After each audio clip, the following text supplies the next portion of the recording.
Rotarians and friends to the first District 5030 World Environment Day celebration.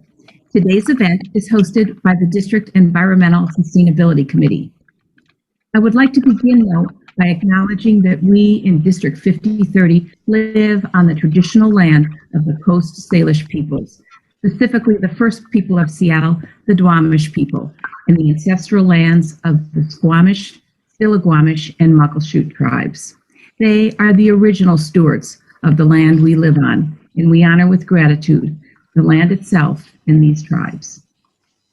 Today's World Environment Day program has three main points. We're going to start with a conversation with Dennis Hayes, followed by a presentation from Dave Spicer and Jeffrey Johnson from the University District Rotary Club. And then we'll close with a watch-worthy quick head talk. But let's get started. Joining me now is Irv DeSmet, the chair of our District 5030 Environmental Sustainability Committee, and Dennis Hayes of the Bullitt Foundation. And let me get them online with me. All right. Welcome, Irv, and welcome Dennis. Glad to be here. Wonderful to be here. Thanks, Kathy. Well, Dennis, you are well known as the principal organizer for the first Earth Day back in 1970. Take us back to that time. Remind us what the issues were then and your motivation for calling attention to the health of our planet then. Sure, Kathy. I suppose first I should acknowledge that it's a little bit daunting to think that I peaked out at the age of 25. That's the main way that I'm still identified 50 years later. If you think back to the 1960s, it was an almost unique decade in American history. There was a raging anti-war movement that had turned relatively violent by the end of that period.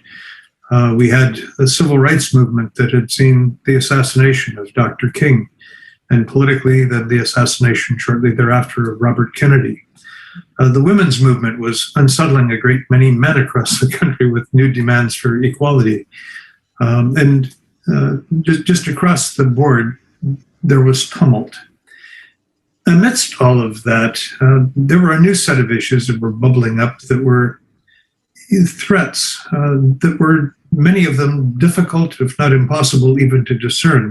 The first of which, for me, and few people think of this as a root of environmentalism, but it was atmospheric nuclear testing from bombs in the 1950s, and Linus Pauling and the other scientists who were marching for peace and to stop atmospheric testing. Again, it's something that you can't see with your eyes, you can't taste, you can't hear, but it was, 1 year strontium-90 didn't exist, and 2 years later, every living creature on Earth had strontium-90 in its bones or its shells. And we went from that to silent spring and pesticides and to a wide variety of things that were causing people to be concerned. There was a bit of, and I'm going on a bit, I'll wrap this up, but there was a bit of concern on the part of many of us that what we were protesting in the 1960s and or celebrating in the Woodstock also of that era was marginal changes and reforms that were not changing things very profoundly.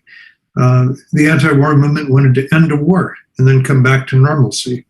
The civil rights movement wanted to get equality within the existence of an industrial structure and a set of lifestyles that we thought were not supportable in the long run. And so this environmental thing was really an effort to take all of those things, find an issue on which we might be able to find widespread agreement that would knit together all of these divergent kinds of forces within the society, but at the same time was, in a way, at least as we saw it, more radical than many of them were, what it was calling for. So it was a hugely ambitious effort, but I think that's the roots of it for those of us that at least were involved principally in organizing.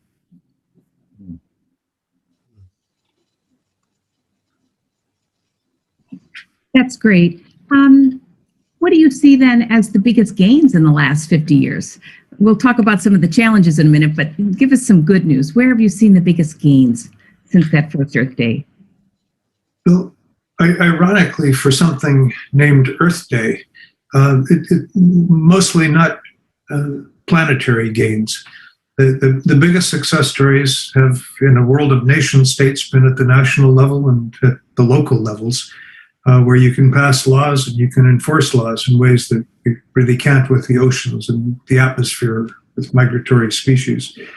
I think actually the biggest gains were in the immediate aftermath of Earth Day, when created an Environmental Protection Agency, passed the Clean Air Act, the Clean Water Act, the Safe Drinking Water Act, the Endangered Species Act, the Toxic Substances Control Act, Superfund, National Forest Protection Act, Marine Mammal Protection Act. For about 7 years, we fundamentally changed the rules by which industry operates in the United States. And it has led to a dramatic set of revolutionary changes where air in cities like Los Angeles, Pittsburgh, Gary, Indiana, were like the air today in New Delhi and Mexico City. All of that has improved dramatically. The Cuyahoga doesn't catch on fire anymore. The Great Lakes aren't dying. And so at that national way and locally, that's where we've seen, I think, by far the most striking improvements. So what areas then, if you pull that thread through from the 70s, what areas do you see requiring greater attention and action? Well, we don't think of ourselves as a species on these issues. We think of ourselves in much smaller clusters. And so with the notable exception of banning some substances that were destroying the stratospheric ozone layer, our international accomplishments are extremely limited. The United States was the leader in the early 1970s to design a Law of the Seas conference. It was done by a Republican, Elliot Richardson.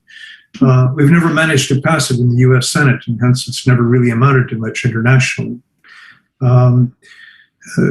Threats like climate change, ocean pollution, overfishing, migratory species that have to have their habitat safeguarded not in one country, but perhaps in 30 countries, as they, particularly bird species, migrate over vast areas. Those sorts of things we've been unable to pull ourselves together on. There is no way to set up a set of international standards, and even if we did, there's no way to enforce them. Yeah. Before we go to current day issues, I'd love to fast forward into the future and ask you if you think there's going to be an Earth Day in 2070. If there is, what issues do you think we'll be talking about then? Well, honestly, I'm of two minds. I hope there will, because I think there is really something to be gained by having a day when everybody everywhere, and again, I'm talking about this planetary consciousness. Earth Day is now observed in 180 plus countries. A day when people sit and think about the natural systems that support us and how we as a species can contribute to their vitality and certainly not diminish them. At the same time, when these sorts of holidays, however they are set up for, endure for long enough, they tend to become things that their originators wouldn't recognize. Mm-hmm. Labor Day was originally about decent wages and 40-hour work week and things, occupational safety and health. Labor Day is now about introducing new car models, having parades. Memorial Day, a deeply moving thing for all the people who have given their lives in protection of democratic values and constitutional values, is now about Macy's floats in New York City and mattress sales. I would genuinely hope that Earth Day doesn't ever evolve in that kind of direction. But to the extent that it can continue to maintain real content, I hope that it will be there. And I guess I hope and trust that by 2070, it will be in many ways celebratory, that we will have gone through a massive transformation away from burning fuels and having various other industrial and agricultural processes that are changing the world's climate into a truly sustainable, and then that we have done that in a relatively rapid and peaceful fashion, and that it will give us something to celebrate each year. Hear, hear. All right. Well, let's go into the current times. And Dennis, that was a fascinating look at the past 50 years. Well, today is World Environment Day 2021. What are the most hopeful signs and trends that you see that the world now recognizes? You might have touched on some of those, but what do you think the world is showing us, and how they're acting in support of the environment, the world's people? Mm-hmm. Well, there are lots of little sprouts that are coming up, and it tends to be uneven. It goes in spurts and then backtracks. We have had a series of international conferences, beginning with Rio de Janeiro and on through Kyoto and Paris, Stockholm, that have dealt with climate issues and moved the ball a bit further. And it has led to uneven adoption of various things by different countries around the world. I think that it is a trend. It gets better each time on average. We have the setbacks. Certainly a huge setback with the Trump administration in the United States, with Bolsonaro in Brazil. But in the long-term, big picture, it is, I think, improving.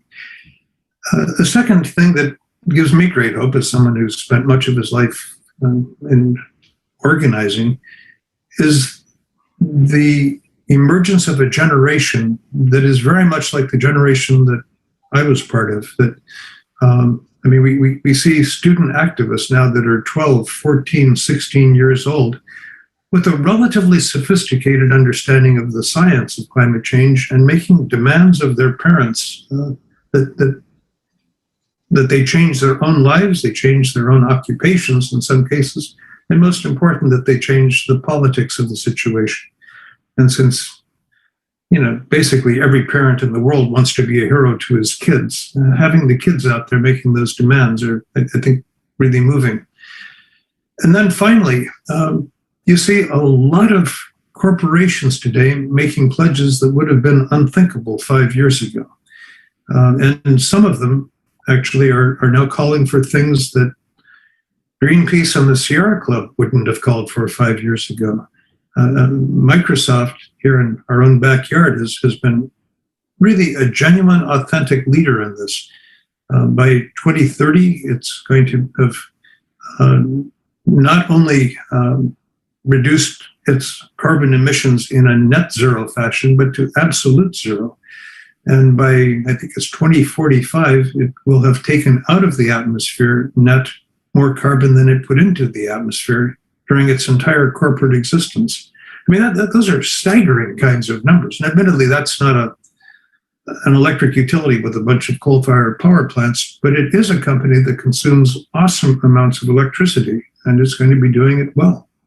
So I don't want to take that out. There's still an awful lot of laggards and a fair number of opponents. I mean, if you are a coal company, it is very difficult to become enthusiastic about stopping climate change.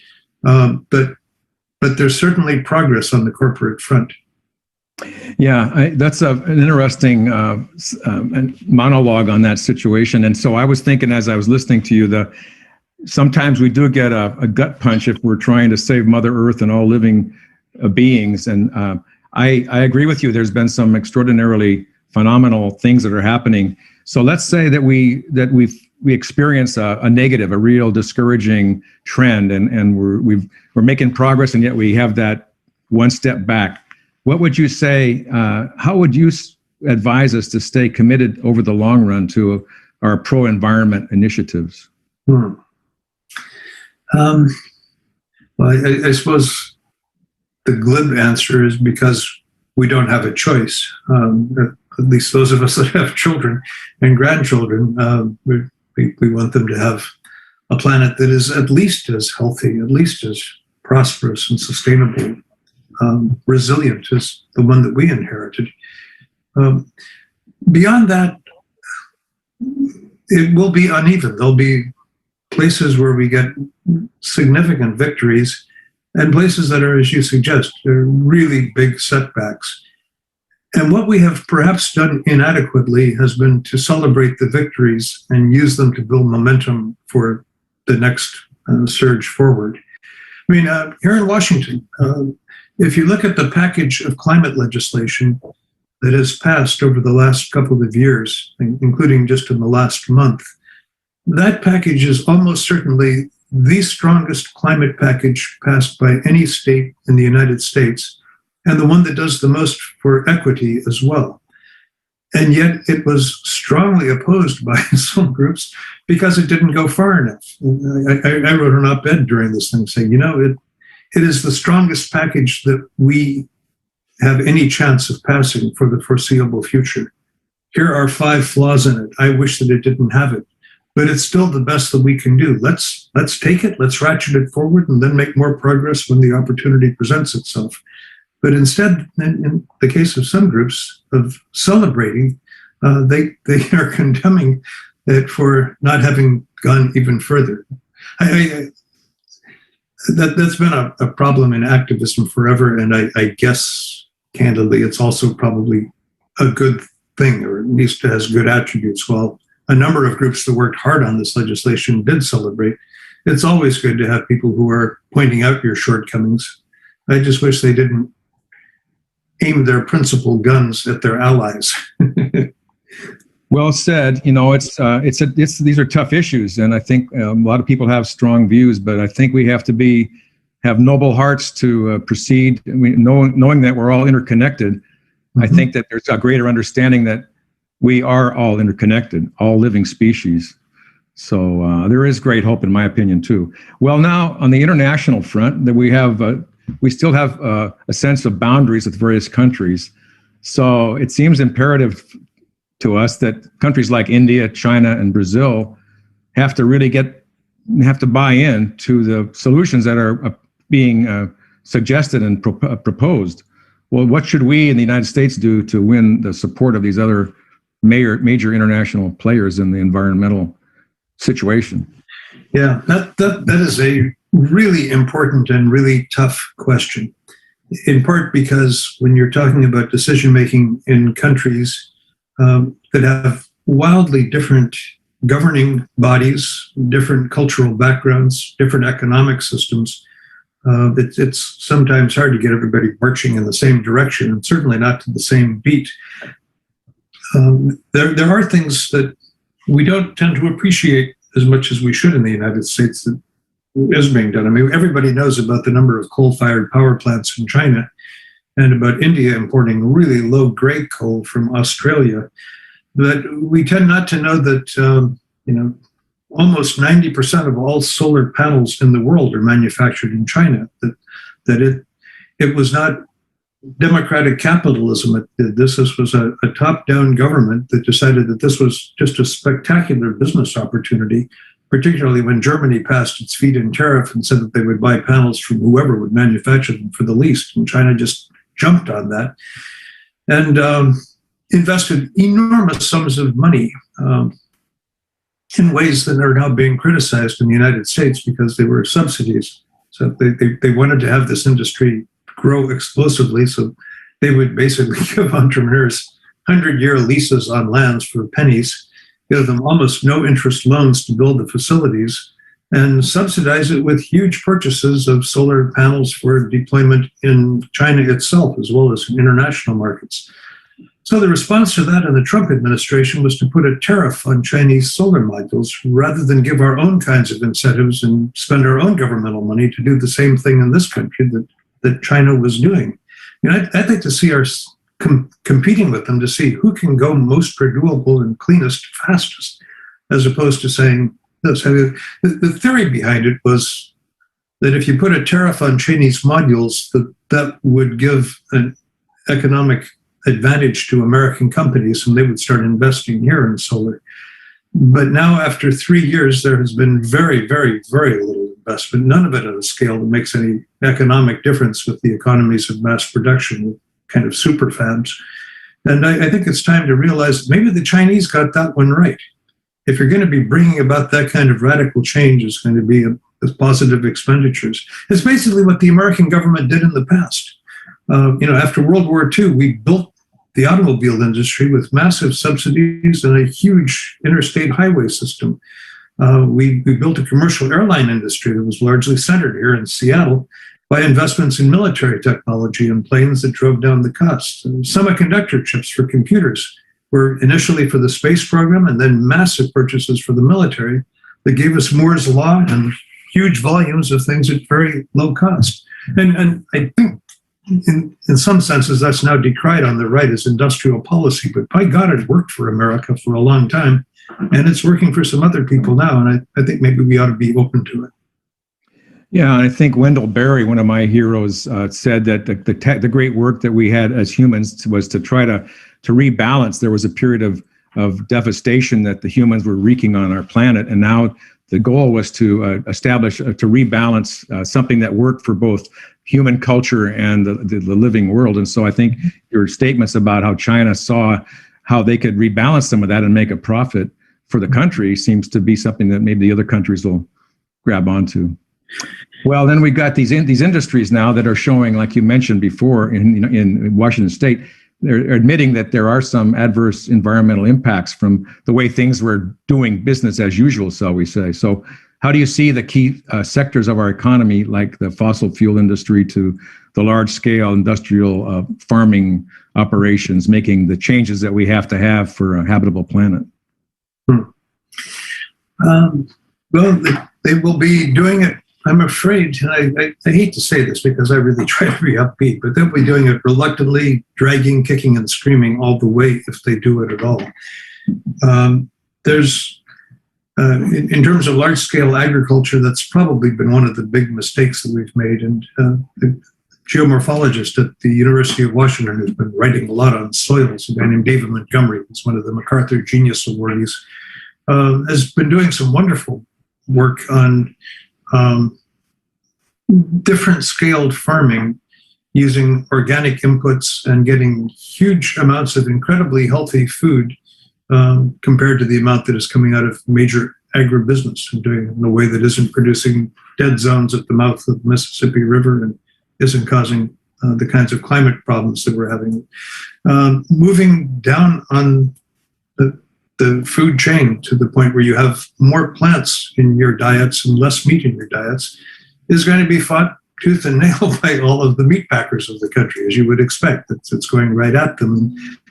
Some of them will undoubtedly make a transition to meat substitutes, but by and large, they're not going to. They've got a business model that works, and they're going to try to keep it going for as long as they can. The fossil fuel industry, for a long time, we've kept trying to say, by a very long time, since the Arab oil embargo in 1973, 74, so the oil companies shouldn't be oil companies. They should be energy companies, and they should be investing their huge blocks of capital in places that can give them a good rate of return and are compatible with a sustainable future.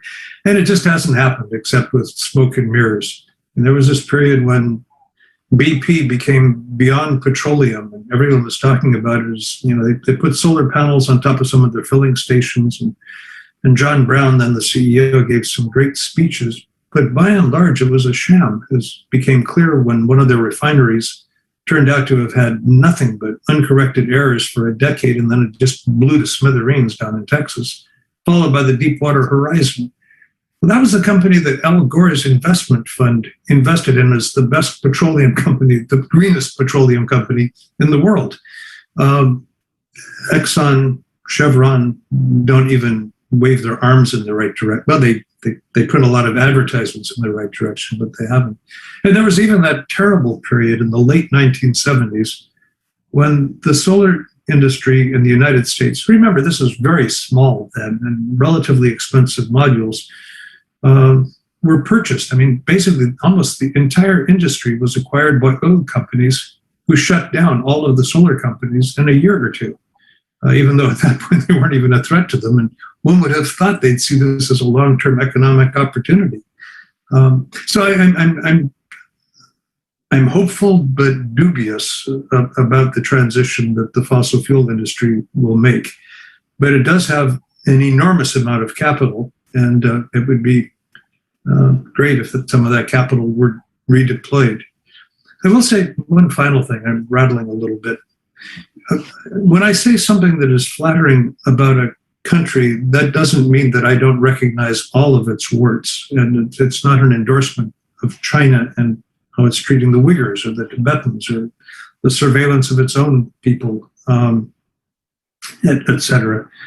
And I can say that with spades right now, but there is one country, Saudi Arabia, with an enormous amount of oil, an enormous amount of money in its sovereign wealth fund, an enormous amount of silicon, although the world has no shortage of silicon, and an incredible amount of sunlight.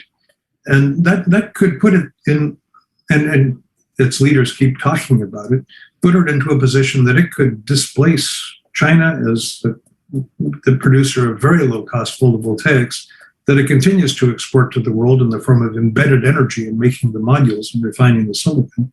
And even in a visionary long-term future where we have the world wired and you can export electricity from where the sun is shining and the wind is blowing to where it's most needed, Saudi Arabia can become a major long-term energy exporter in a world that is sustainable from a climate standpoint. Whether it will do that or not, I don't know. Zaki Yamani, the petroleum minister back in 1978, said that was going to be their strategy. In 1979, he was fired. and we're hearing those kinds of rumbles even again now as some of the negotiations that have come out of a new thing from Tony Blair and Prime Minister Modi about wiring up the world, and Saudi Arabia became an enthusiastic supporter. We'll see where all of that goes, but the transition will be difficult, and it would sure be good to get some of these wealthy players on the right side of it.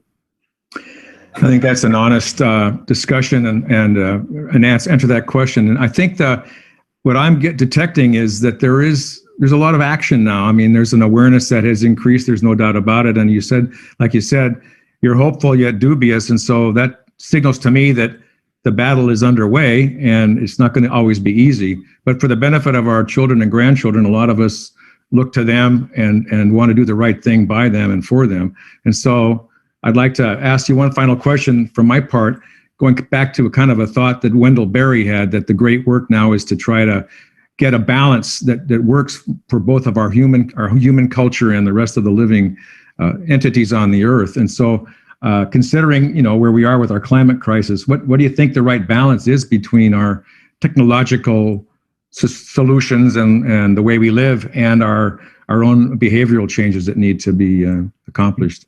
How do we get, or what kind of balance do you think would be best? Let me address both your preface and your question, which is to say that the first balance was between humanity and the rest of, if you will, creation, and the second was a balance between behavior and technology. In the first one, we don't do very well when we are moving into natural areas and trying to, if you will, manage them. Mother Nature's got a couple billion years of beta testing, and she does that pretty well. And I think the best things that we can do with regard to Barry's objective is to follow E.O. Wilson's vast areas, terrestrial and marine protected areas, where we leave it for nature to run its course. And it turns out by putting humans into designated places where we can be most productive, most healthy, and most protected from floods and hurricanes and rising seas and the other threats that we have posed for ourselves in the future, and set aside some of those bays and estuaries and wetlands and places where we have been overdeveloping in the past, we can acquire that balance. E.O. Wilson calls for half of the surface of the earth, much of that in the world's oceans. And I think long-term, that's not an unreasonable thing, half for humanity and half for everything else. With regard to the question between technology and behavior, it's hard. It's a whole lot easier to have a technological substitute than it is to persuade 8 billion people to change how they behave.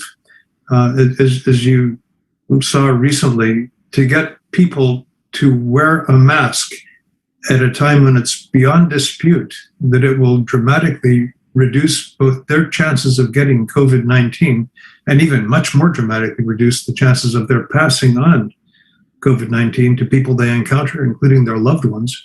And it becomes a political issue, and millions of people refuse to put on a mask. Okay, well, that's a whole lot easier than buying an electric vehicle or making your house self-sufficient or turning to rain for all of your water systems. So behaviorally, what we did in a building that I was involved in developing, the Bullitt Center, is we were trying to figure out for ways to get people to have more exercise and to make less use of our elevators.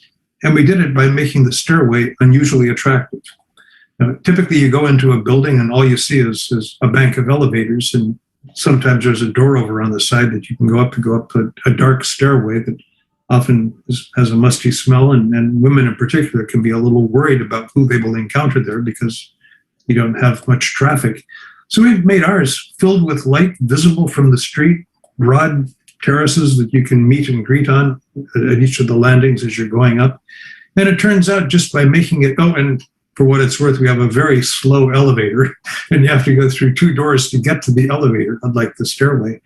Turns out that by doing that, something north of 75% of all floor traffic between floors is people who choose to make that decision.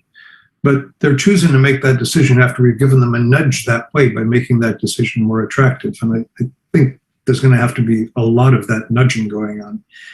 Having said that, technology is just absolutely essential. I mean, there is no way in a world dominated by gasoline and diesel-powered cars to have a climate-efficient, climate-effective, climate-solving transportation system. You have to have vehicles that are sustainable. And that's a huge lift. If you look at all of the electric vehicles of all brands, and I will say 80% of them were Tesla, that were electric vehicles last year, it was kind of a triumph as people looked at it. We sold 250,000 electric cars. 10 years ago, that would have been just absolutely unthinkable. But then you step back and say, well, if you look at the most popular Ford pickup, the F-150, we sold 900,000 F-150s last year versus 250,000 all electrics combined. So we got a long way to go in this transition, but you can also say, boy, that is a wonderful economic opportunity for those who are prepared to take part in it, if we can also convince people to buy them. Great, thank you so much. You know, speaking about the F-150, just recently, I'm sure I read that they have an electric version that's coming out. They have unveiled it this week, and yeah, they have high hopes for it. And it actually is kind of a muscle truck, so it have an appeal to farmers who need it to drag stuff. Exactly. So we'll see. But it's great news that they're making forays. The automobile companies are recognizing the future. You talked a minute ago about the Bullitt Foundation, Dennis, and I'd like to maybe turn to that for a moment. You've led the organization as the CEO in pursuing a mission to safeguard and, our natural environment and promote responsible human activities and sustainable communities here in the Pacific Northwest. What do you tell us? What's new at the foundation, and maybe reflect on some of the biggest accomplishments in the Bullitt Foundation's mission. Strangely, that would be a little bit like my asking you, which is your favorite child? we have like 160 grantees that have been doing things for 30 years and sort of say, this is my favorite. I guess one thing that I should freely acknowledge is that what foundations do is sometimes help their grantees strategically. Sometimes we help them. When I arrived at the Bullitt Foundation, there was one grantee that had a website and no grantees that used email. I mean, so we put a ton of money, a few years, into getting the entire, and this was at a time when the foundation operated from Montana west and up through Alaska, getting that entire swath brought into the digital era. That's not the sort of thing that I think you're looking for as an accomplishment, but boy, did it create far greater kind of effectiveness. And interestingly, our biggest opposition on natural resources area, something called the wise use movement, then was outflanking the environmental groups because they had what they thought was this fantastic facts network. And so this was a matter of going leapfrog past the facts network into something that really makes communications like the ones that we're having right now possible. And finally, our grantees do the work. Our grantees reach out to the public for support, and hence they need to get the credit for doing the work. And so we tend, I mean, I can think of a half a dozen things that have happened in the last 5 years that we were the proximate cause for. If the Bullitt Foundation had not done A, then B, C, and D would not have happened. But we can't claim credit for any of that because B, C, and D were done by other groups with our funding. And they herald that and they send you letters saying, we did B, D, and C, and you need to send us some money. We're catalytic. So the one thing that I guess we can, without any contest, claim some credit for, and it was kind of a big deal, and at least in our small little pea patch, was create the Bullitt Center, a building that was trying to show what could be done with sustainable architecture in the Pacific Northwest. We did that because we were in an old carriage house and it was an environmental catastrophe. I mean, it had no insulation because the horses never complained that it was too cold. The hay never complained. And we used electrical resistance heating. And I just knew that sooner or later some enterprising reporter was going to take a look at our energy bills. And they were staggeringly high. And we wanted to get a green office building. We started looking around and frankly, just weren't very impressed by anything that we saw. So we came up with a set of attributes that we wanted in our offices and started asking about it and talked to a large number of developers in Seattle. And they all said two things. One is, well, they all said the one thing, it wouldn't pencil out. There's absolutely no way that you could do it. And second, a fair number who looked at it a little bit themselves said, it's not only not economical, it's not physically possible.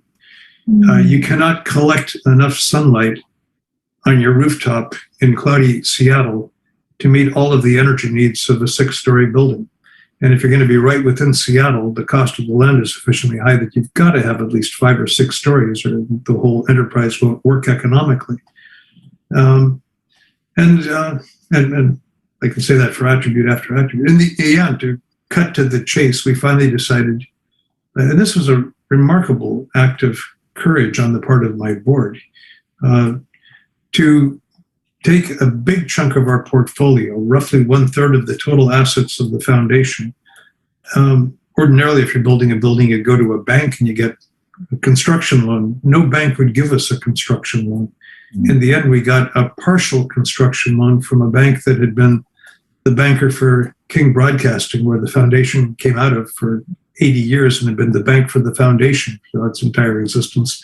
And they would only give us a loan if we cross-collateralized it with our endowment. They sent out an appraiser to take a look at our plans for this building that was going to cost us, give or take, $30 million.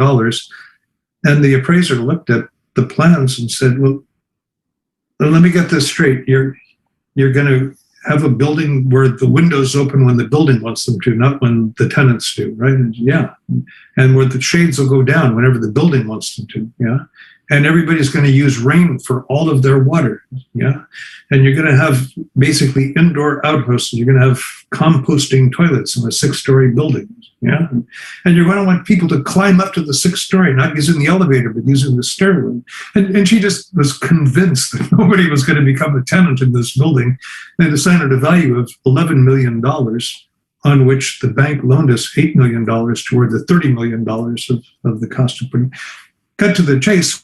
We did all of that stuff. It turned out we produce more electricity every year than the building and all of its tenants use entirely from photovoltaics on our rooftop in Seattle by making it super efficient. We use 1/7 the amount of energy that is required by code, or that would be delivered by a building built to code. And on and on. It's been fully tenanted since we opened it. It's run in the black from the beginning. We've received offers from a couple of outside investors to buy it for significantly more than we put into it. And it has been an economic success and a technical success. So I take a fair amount of pride institutionally in that, and particularly since the biggest real estate development that I had personally been involved with prior to that was putting a very small room on the back of a cottage in California 25 years earlier, which was not an architectural triumph, I have to admit. For my board to give me that much discretion to go out and find the talented people who really could put this together was it was something I take some real pride in. Of course. In fact, I remember when the building opened, in 2013, it was considered the greenest commercial building in the world. And bravo for all that you've accomplished and exceeded. But actually, that prompts another question. What is the state of the green building movement today? Well, sadly, for mid-rise office buildings inside cities, I think we are probably still the greenest building in the world. And I had said that wouldn't be true when we passed it by the year 2020. But, we've had some economic difficulties over this period. A lot of construction that went up was not particularly green. Let me say one, this goes back to some of the earlier conversation with Irv of doing small things and taking delight in having made steps in the right direction. And certainly LEED has come along now far more than it was at the time that we built the building, and that greens things up a little bit. But if you take the highest LEED standard, LEED Platinum, which is a trivial fraction of maybe less than 1% of the buildings built in the United States would be LEED Platinum. The Bullitt Center uses less than 1/2 as much electricity per square foot as LEED Platinum. So that gives you some sense that you can go still further. And I can't dance a jig whenever somebody does a LEED silver building. I think it's terrible if you don't do at least LEED gold. And what has become clear over the period of time that we've been in existence is that real estate developers, for the most part, would like to understandably maximize their return. They would like to minimize their risk. They would like to get as much conventional financing as possible because the whole name of the game is to use the bank's money. And they want to have something that they can get fully tenanted and then flip to an insurance company or to a REIT or some other long-term holder in 3, 4, 5 years. And all of those things work against making investments in cutting-edge technologies that you have never used before. In fact, that some people would have told you couldn't be done physically. And that do require some maintenance. With a place like the Bullitt Center, where we, for example, all of the water that is used in the Bullitt Center comes from rain, then we have to have somebody that monitors the health of that water and makes sure that the cistern is full. And there's things that you don't worry about if you just hook up to the Seattle municipal water system. It's taken care of for you.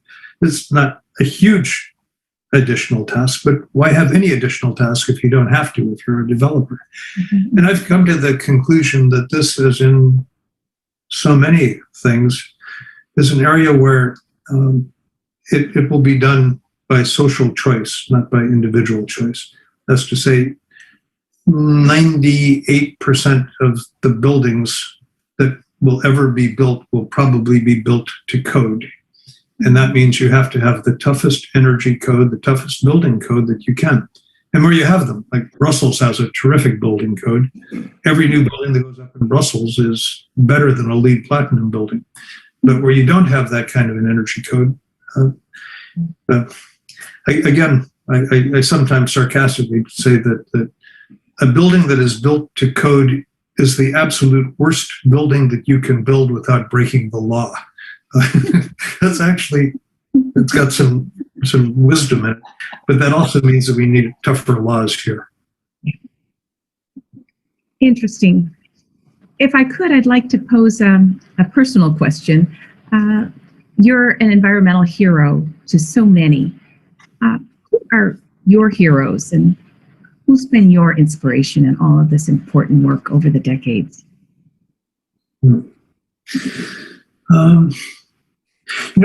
Heroes is something that it's a term that is often misunderstood. We speak of sports heroes, somebody who's got a great batting average, somebody who has a great shooting average from the basketball court, or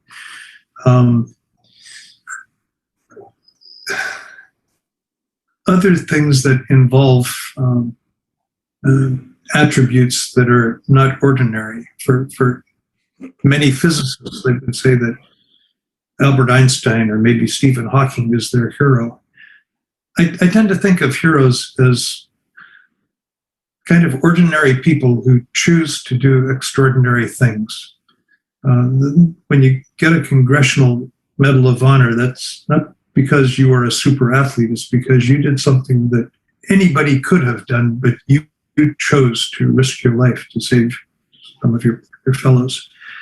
And in that context, I guess the closest thing, it's tough. I mean, you had two questions. What was your inspiration through the years? The inspiration through the years is basically nature and trying to figure out what we can learn from the way everything functions on the natural sphere and the planet, and build our own human institutions, our cities, our industries, according to these mimicking natural processes. And that Bullitt Center is a lot like a Douglas fir forest, which also gets all of its energy from the sun, all of its water from the rain, doesn't produce anything that's toxic, is resilient, etc.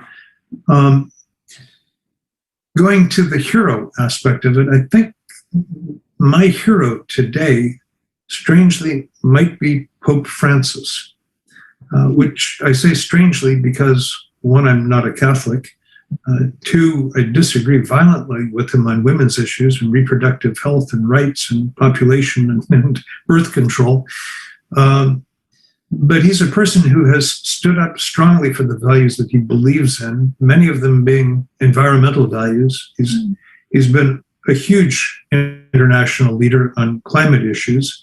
He put out a papal encyclical that basically will change the further direction of the church, and that's a couple billion people around the environment. And he's a sort of an ordinary man. He's not a brilliant scholar. He's not a talented musician, or he's somebody who has thought about these things, recognizes that he's going to be antagonizing many conservative elements within his church, reaches out to them and tries to find ways to make common ground, but in the end does what he thinks is the right thing to do. And I think that's a good model for all of us to follow. Wow, absolutely. Irv, anything you'd like to ask Dennis before we close out our conversation?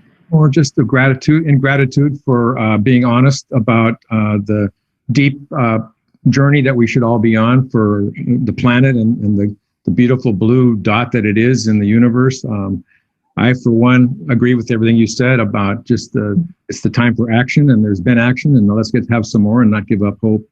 I'm just grateful for the chance to have been involved in this, and I hope that those that view this effort are changed. It's an important, very important subject, and the right time is now to make the commitment. And I think on behalf of all the Rotarians watching in, Rotarians worldwide, we care about our environment, and we're trying to make a difference and create sustainable, lasting change. So we are with you, and thank you so much, Dennis, for joining us today on World Environment Day 2021. It was my pleasure.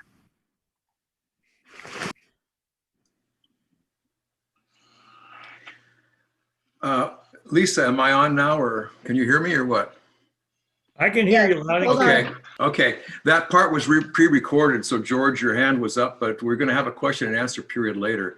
Now we're going to be live, and thank you all for being here. It's an extraordinary opportunity to celebrate World Environment Day, which I didn't even know about until I became the chairperson for the Rotary District 5030 Environmental Sustainability Committee. So there's an example of just we're all learning much more than we ever did about the things we can do to help our planet. So it's my great honor now to the second part of our journey today is involving two of our wonderful Rotarians in our district, Dave Spicer and Jeff Johnson. They've created a beautiful little slideshow about an important issue, and they've done it in a way that we can all understand. And I'm very grateful for their effort here. So I asked them, what do you want me to say about you? And so here's what they told me to say. So starting with Dave. Dave has been a lawyer for 41 years. He's currently now emphasizing estate planning. He's been in Rotary for 35 wonderful years, a great difference maker for 35 years, since 1986. He's been the president of 2 different Rotary clubs, including the immediate past president of the University District Rotary Club. This year, he had enough time to squeeze out to be involved in 9 club committees and also the district committees on our environmental sustainability work and also the diversity and inclusion committee. And he's also been an assistant governor. So the boy is busy. He's been happily married for 43 years and has 2 wonderful adult children and 2 beautiful grandchildren. Now, Jeff Johnson, I'm going to get that in my little cell phone here because he sent me the following. He's a consulting scientist who works with large research organizations to study areas in science that, this is really interesting, that require people with different expertise to work effectively together. That seems really something that's important these days. And he's worked in the science and mathematical modeling area for over 20 years on, again, interdisciplinary actions. That's really interesting, and different interdisciplinary teams.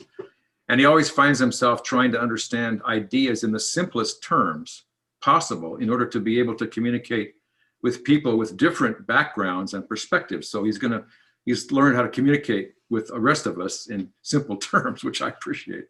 So currently he's working on studying problems in climate science and bioinformatics. He's been a science nerd all his whole life, and he's very grateful because now he can make a living at it. So without further wasting any time, Dave and Jeff, please take over for your great presentation. Thank you. Thanks, Irv. Hi, everybody. Thanks for joining us today. Lisa, can you make me co-host so I can share my screen? I did. Okay, I still am seeing host disabled participant screen sharing. Okay. And this is, I have Irv. I'll try again. It's me, Jeff Johnson. It should. There we go. Yeah, I see Okay. it now. Thank you very much. Sorry for the technical difficulty. Okay, can everybody see this? Yes. Great. Yes. Again, thanks for tuning in, everybody. Dave and I both believe that the climate crisis is a pressing issue that demands action. And we know that the environmental focus of Rotary has more to do, it encompasses more than the climate crisis, but we really think that it's worth talking about this because it's been framed by many as a political issue in spite of all the evidence and the science being pretty well understood. So today I'm just going to try to convince you that it's possible to understand this issue using fairly simple ideas, and also that we need to act on it. So first of all, let's start from the beginning, right? Why is there a climate crisis? What does it mean that there's a climate crisis? I'm going to claim that the climate crisis is all about energy. We can't understand it if we don't talk about energy. And energy is sometimes viewed as an abstract scientific thing, but the good news is that it's basically the same as money. Nature uses energy the way that business people use money. Energy makes things happen. When something is moving, it has energy. It can be carried around and exchanged for other forms of energy. It can be converted from one form to another in terms of motion and heat or electricity, and it can be used to change things into other things. All of this is fairly familiar to us because this is how we use money. So believe it or not, you're already familiar with how energy works just from the notion of being able to carry something around and exchange it with other things. But there's an important exception to this analogy, which is that unlike money, you can lose money or you can burn it or you can print new money. You can't do this with energy. If you deposit energy somewhere, it'll stay there until something else takes it away, either in the same form or another form. And this difference between money and energy is actually crucial to understanding the climate crisis. So let's go a little further. Let's talk about the Earth's energy supply. Where does the Earth get its energy? I think we all know this one. The Earth orbits the sun, and the sun is very hot, and it dumps a bunch of energy on the Earth in form of light. And what does the Earth do with its energy once the sun deposits it in the Earth? Well, very briefly, the sun sends light to the Earth, and the Earth absorbs some of the light on the surface, which is where we all live. Some of the energy is bounced back into space, and some of it sticks around in the Earth's atmosphere, depending on details. I'm sorry, the words move so fast on this slide. It was designed for somebody who talks a lot faster than I do. But the brief story is we get energy from the sun. The living things that inhabit the Earth on its surface use some of the energy and absorb it, and some of it escapes, and other energies are kept around by the atmosphere, and that's very interesting. The point here is that depending on whether the Earth stores more energy than it gets rid of, there's a balance that is struck, and if the Earth absorbs more energy than it gets rid of, it heats up, and if it absorbs less energy than it bounces off of it, it'll actually cool down. So there are different number of outcomes based on whether the Earth heats up, stays the same, or cools down. And you might think, well, why don't we do an experiment on some miniature Earth? And the answer is we don't have to do that. We have 3 planets in a row in the solar system that have already done this experiment for us. On the left here, these are not actually to scale the distances or anything, but the sizes of the planets are actually pretty decently to scale. To the left of Earth on this picture is Venus. It's much closer to the sun than we are, and it actually can't get rid of all the energy deposited in it by the sun. And so it has a very violent atmosphere. It's not someplace you would want to live. We don't know very much about it because we can't really get close to it without taking a lot of care in designing the experiments. Some of you may remember the probe that the Soviet Union sent some time ago to Venus to try to investigate its atmosphere, and it dissolved before it was able to actually measure anything interesting. It's not a place you would like to be. On the other side is Mars, which is quite a bit smaller, and it's not actually large enough to hold its own atmosphere. And so the energy from the sun that reaches Mars mostly gets re-emitted into space, and it's a very cold place. We actually like how things are on the Earth, but you can see from the planets to the left and the right, it's a bit of a precarious balance, that if the Earth absorbs too much more energy, it'll start to look like Venus. And something that's not an issue these days is if it cools down too much, it gets to be barren like Mars. So you've heard a lot about greenhouse gases if you've been following headlines related to climate change. And I want to mention these because they're the mechanism that actually determines how much of the energy from the sun the Earth keeps in its atmosphere. So these are schematics of molecules that make up greenhouse gases. You can see there's water vapor. There's going to be a lot of that on the Earth because the ocean makes up most of the Earth's surface. That's actually the #1 greenhouse gas. There's carbon dioxide, which you hear a lot about, and there's methane and nitrous dioxide or nitrous oxide. And the important thing about these molecules is that they have a structure that allows them to trap energy, but they're not too big to float around in the atmosphere. They can move very freely around in the atmosphere and hang out. And the important thing about these is that they are able to actually capture light energy that's going in or coming back from the reflected surface of the Earth and convert it to heat. And when I say heat, I mean this jiggly motion. That it's not something that you can see, but this is what heat looks like at a microscopic scale. And all of these greenhouse gases have a structure that allows them to use energy in this jiggly way that allows them to actually trap light energy, convert it to heat, and hold on to it. And this is important because it turns the Earth's atmosphere into a giant heat engine. And so the natural greenhouse gas effect, when things are in balance, natural's in quotes here, everything's natural if it's happening in the universe, but the sun dumps energy in the form of solar light onto the surface of the Earth.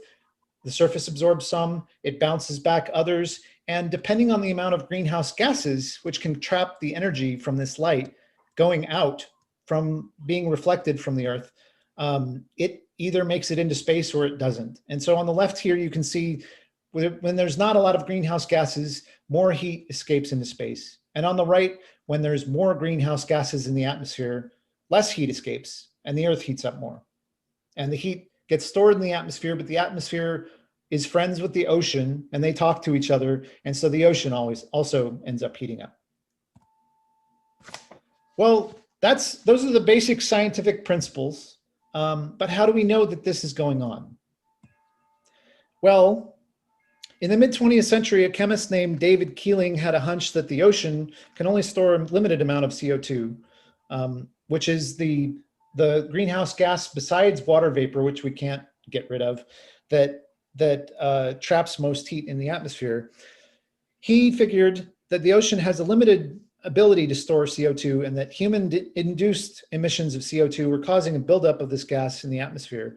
He was able to verify this idea in 1962 by taking samples from air he collected from a monitoring station he built on Mauna Loa, which is at 11,000 feet and has some of the world's cleanest air in it.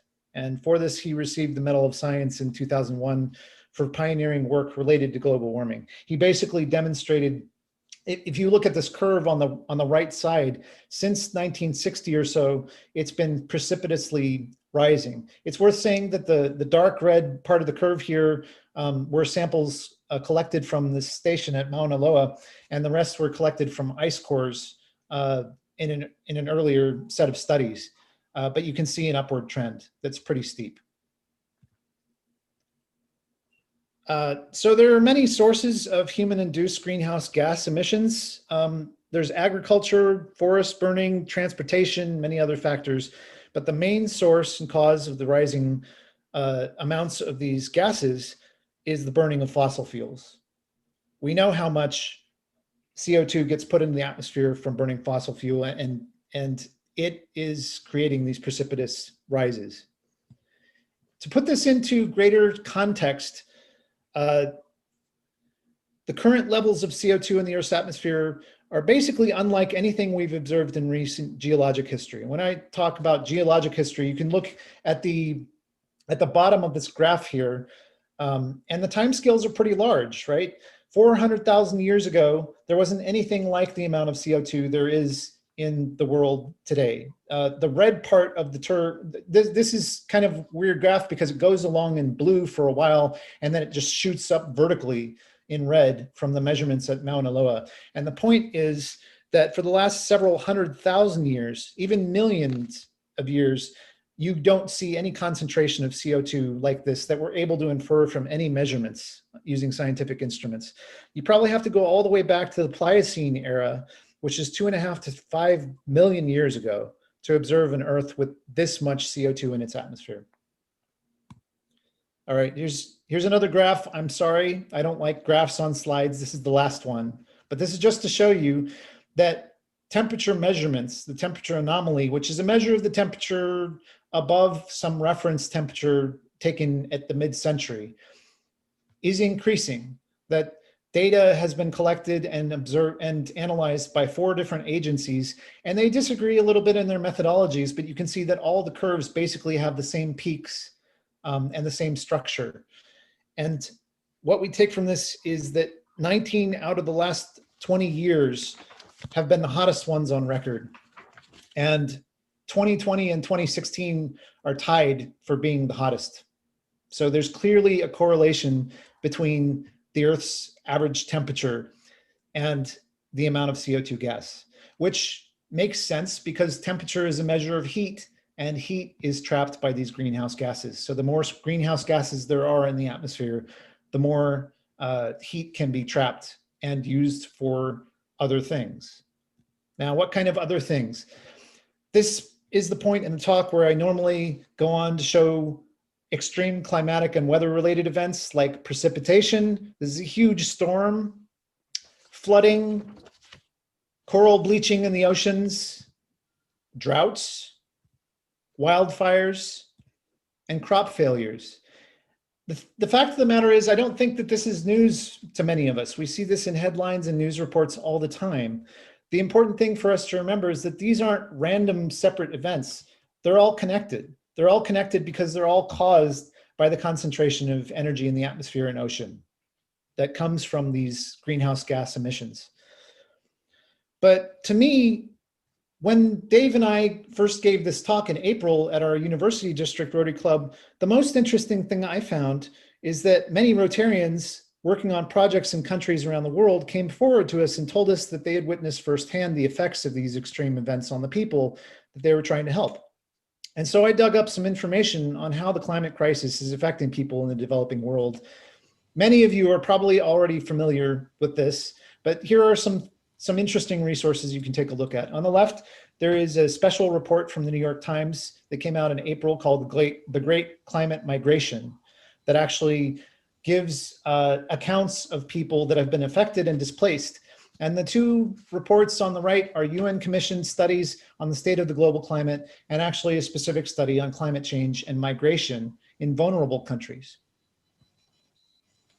The fact of the matter is that climate-driven migration is normal now. From the years between 2010 and 2020, over 20 million people have been displaced by weather-related events every year.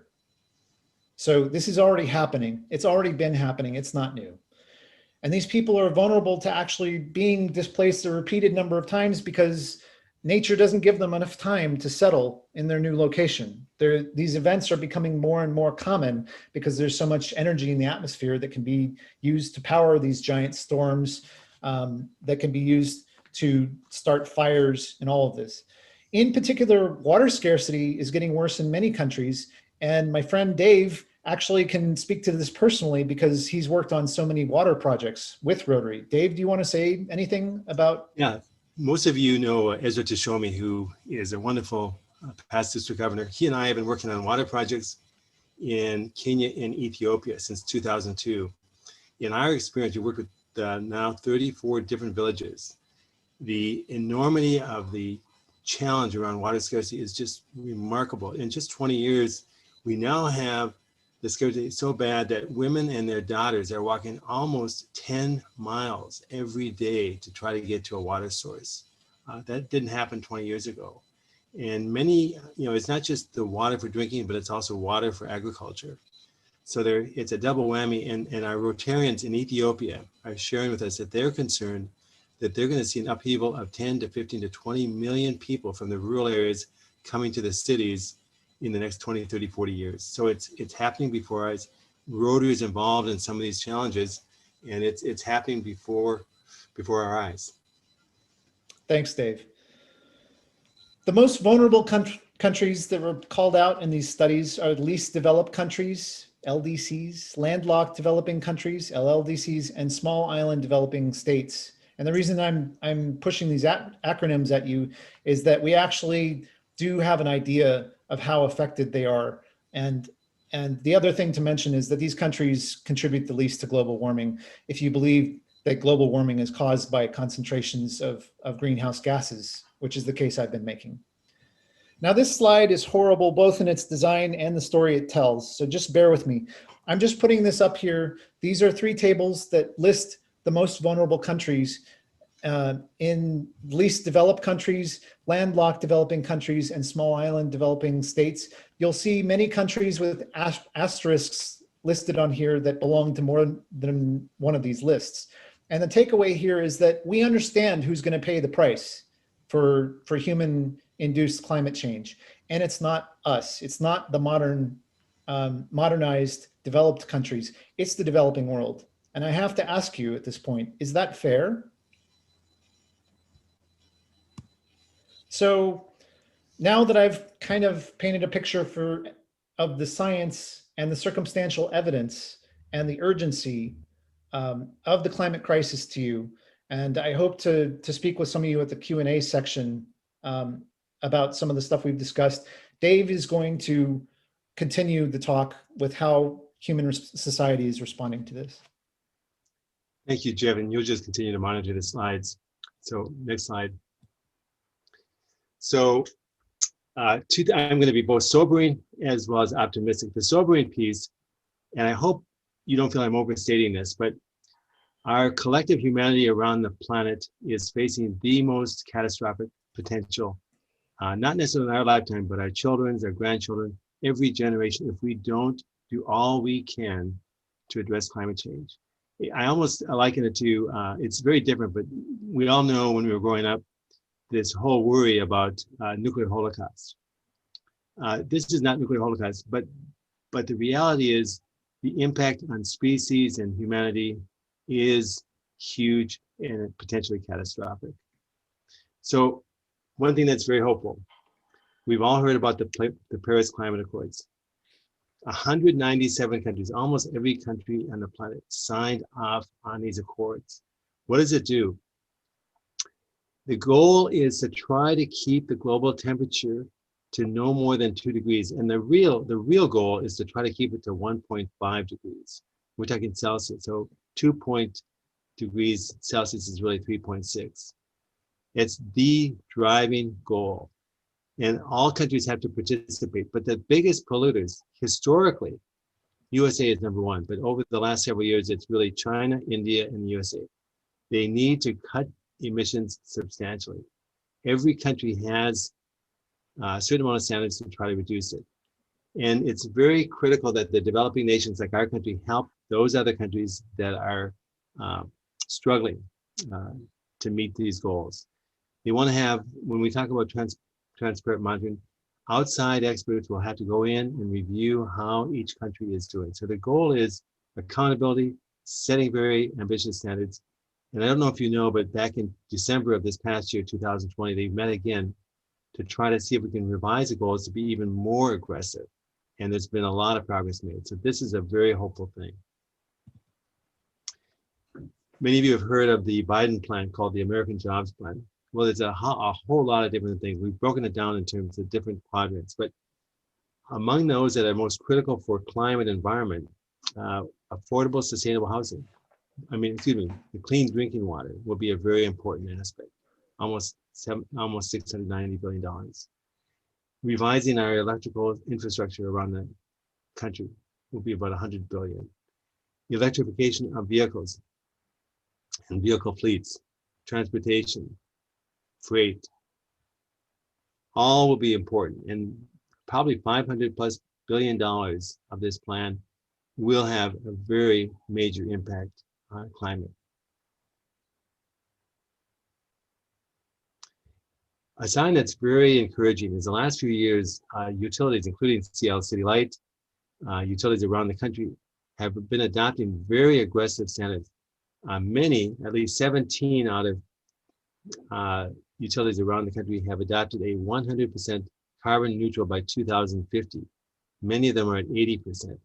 This is a really important trend. Our own Seattle City Light has had a carbon neutral since 2013. So we have been a leader among utilities. A lot of our energy comes from water, as we know, but also a certain amount is from solar and from wind. But we're leading the country in terms of being already at a carbon neutral rate. But this is good. This is around the country, around the region. You heard Dennis Hayes talk about Washington. Washington is probably the #1 leader right now with the most current legislation. That's out of 50 states, obviously, all doing different things. But let me get my note here. Under the Climate Commitment Act, this is going to cap and reduce climate pollution. It's also going to invest into climate in terms of different industry to try to reduce emissions. There will be a ban on styrofoam, a big thing. There'll be less plastic being used, much more recycling. We will lead the country in terms of the highest recycling rates for trash bags, for example. Eliminating greenhouse gas emissions from manufacturing, holding industry accountable, another big thing. The HEAL Act, we've been hearing more and more about how important it is to have equity in some of our decisions. We have some of our low-income minority communities are more disproportionately impacted by climate change. So the goal is to try to figure out how strategically within policy to minimize that impact and help these communities.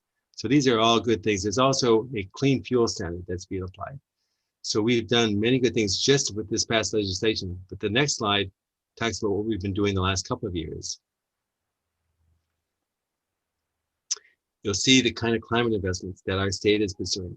The three categories we're looking at. One is clean transportation, the other is healthy homes, and the other is clean energy. You know, the ferries are a big source of pollution. We're going to electrify all of our ferries in the next couple of years. We're going to electrify all of our transit. We're going to try to decarbonize our maritime. All these things are going to be major factors in terms of reducing our fossil fuel use. We are under the Healthy Homes and Clean Building. We're going to be doing more retrofitting, almost $66 million in that area. Low income weatherization. Under clean energy, we're working with trying to modernize projects, dairy digester, bioenergy projects. So there's a lot of different components of this that are already in place, trying to minimize our dependence on fossil fuels. It's going to have a really big impact. So like I say, Washington State is probably the leader, and also sets a model for legislation that hopefully other states will adopt. We want to show you this climate. I want to just say one thing. Project Drawdown you'll see it at the very end of the slideshow. There's some annotations. Project Drawdown is this whole idea of trying to draw down the carbon out of our oceans and out of our atmosphere. And a guy named Dr. Jonathan Foley is the founder, and really a very interesting guy. He will be a keynote speaker at the district conference in October over in Coeur d'Alene. It'll be really worthwhile hearing. And he's part of this trailer. So let's show that, Jeff. Thank you. Our water, our food, our air, our health, our security, our economy are all connected to what happens to weather and climate. I'm convinced we actually have the solutions and technologies at our fingertips to get going and solve this problem. So that means that there are going to be new people employed in that sector.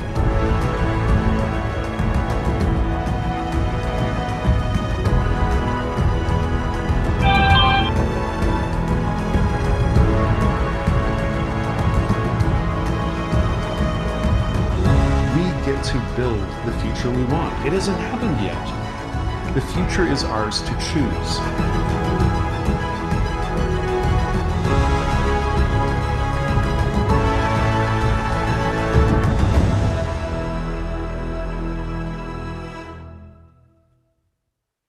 Thanks, Jeff. We can go to the next slide.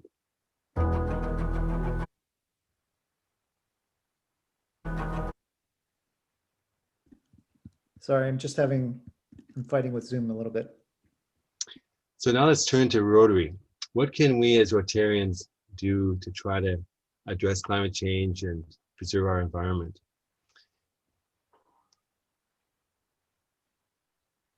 So last year, about this time in June, our Board of Trustees added environmental sustainability as a 7th area of focus. We already are dealing with literacy and water and many issues, but this was finally approved by the board. And that, you'll see, it encompasses a whole lot of things about trying to restore and protect our land and coastal marine area, trying to strengthen the resilience of ecosystems, supporting agroecology and sustainable agriculture, many, many things. But the 4th one down, which is emboldened, our trustees are saying we need to address the causes of climate change and climate disruption and support solutions to reduce the emission of greenhouse gases. So this is the key to all Rotarians around the planet. We need to do this. And starting in July, there will be grants available for how we might be able to protect our common environment, address climate change. So be aware of that and think about how your club might be able to participate in a global grant. One of Rotarians named Marshall Saunders, back a few years ago, he's from the Rotary Club of Coronado in Coronado, California, he came up with this idea that Rotarians can play a role in lobbying for climate and environmental change. And it was hit on in the Rotarian last year, but it's really worthwhile taking a look at the Citizens Climate Lobby. Really, the most important things are going to be not just taking on projects, but how can we as Rotarians lobby for change as well with our state legislators, with our city, with our Congress on continuing to push for change. So this is one thing that this Rotarian setup that's become extremely impactful and doing really good work. Then there's something called ESRAG. Many of you may have heard of it, but it's the Environmental Sustainability Rotary Action Group. These are springing up all over the world. It's a very exciting thing. ESRAG, there's a Western ESRAG. I'll have some resources for you to check out, but it's educational. It's ideas about policy change. It's about projects that Rotary clubs can do. It's just a really great resource. And so this is another area that Rotarians can get involved in and educate themselves about what the options are. What are other clubs doing? How are they making change that's really positive in their communities?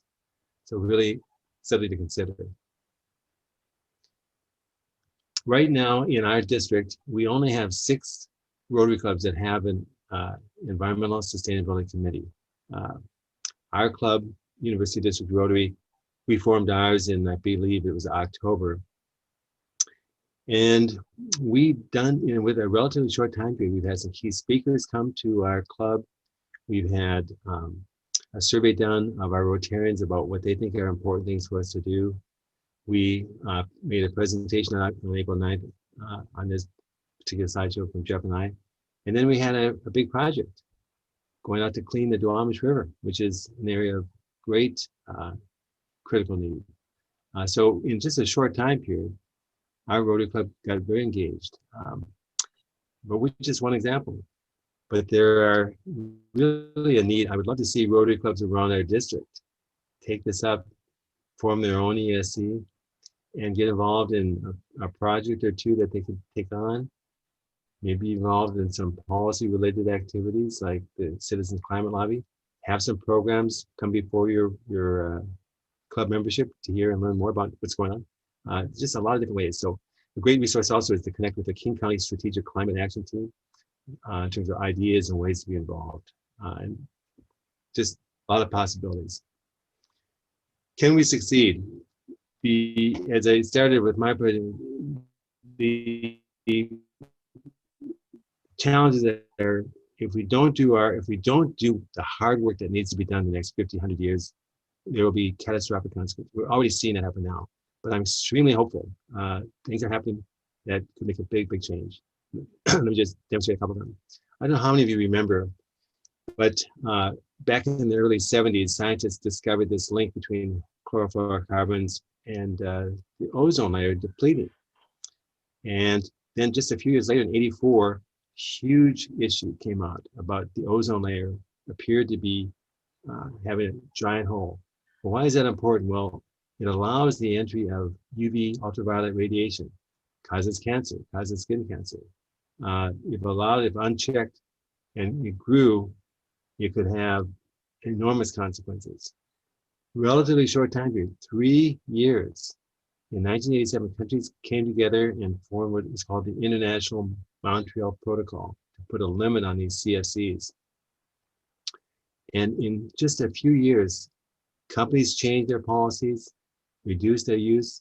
They reduced the use of CFCs in air conditioning, in aerosols, all of this. Very, very critical. So that treaty has been called the most successful treaty in UN history. So that's a positive development. Another one, Dennis Hayes already hit on it, but just big changes in 50 years on our waterways are cleaner, our air is cleaner. We've reduced the lead in our atmosphere. Species are being restored.